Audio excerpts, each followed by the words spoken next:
ನಾವು ಎಲ್ಲ ಇಂಪಾರ್ಟೆಂಟ್ 3-4 ಜನರಿಗೆ ಕರೆಸಿ ಮಾತಾಡ್ತೀನಿ. ಅದರಲ್ಲಿ ಚರ್ಚೆ ಆದಮೇಲೆ ಯಾವ ರೀತಿಯಾಗಿ ಮುಂದೆ ನಡಿಬೇಕು ಅಂತಕ್ಕಂಥ ಮಾತನ್ನ ಹೇಳ್ತೇವೆ. ಅದನ್ನ ವಿಶೇಷವಾಗಿ ಇಂಥ ಗೊಂದಲಕ್ಕೆ ತೆರೆ ಬೀಳ್ತದೆ. ಅವರಿಗೆಲ್ಲ ಕರ್ಸೆ ಮಾತಾಡ್ಬೇಕಾಗ್ತದೆ. ಕರ್ಸೆ ಮಾತಾಡಿ ಸೆಟಲ್ ಮಾಡ್ತಾರೆ. ಈಗ ಡೆಲ್ಲಿಗೆ ಹೋದ್ಮೇಲೆ ನಾವು ಎಲ್ಲ ಇಂಪಾರ್ಟೆಂಟ್ 3-4 ಜನರಿಗೆ ಕರೆಸಿ ಮಾತಾಡ್ತೀನಿ.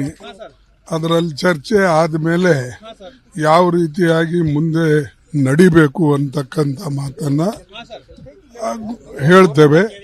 ಅದನ್ನ ವಿಶೇಷವಾಗಿ ಇಂಥ ಗೊಂದಲಕ್ಕೆ ತೆರೆ ಬೀಳ್ತದೆ. ಅವರಿಗೆಲ್ಲ ಕರ್ಸೆ ಮಾತಾಡ್ಬೇಕಾಗ್ತದೆ. ಕರ್ಸೆ ಮಾತಾಡಿ ಸೆಟಲ್ ಮಾಡ್ತಾರೆ. ಈಗ ಡೆಲ್ಲಿಗೆ ಹೋದ್ಮೇಲೆ